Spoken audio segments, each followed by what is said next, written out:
Okay mga mare, tignan niyo naman yung ginawa ni Mikey dun sa binili kong kotse sa kanya. Naging ano siya?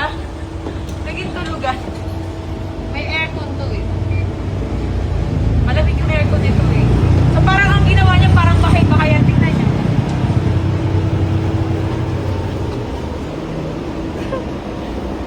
Very comfy.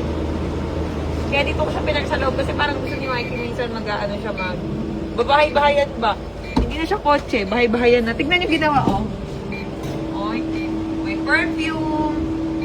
May pandikit pa yun. May ano yun nakalagay. Pero ito talaga, itong car na to, is e-bike. So, di-battery siya. Di-battery siya. Tapos, tina-charge lang siya. Dito siya tina-charge, oh. Bueno, ganun lang. Wala siyang gasolina. Oh, cute, oh. Tayong loob.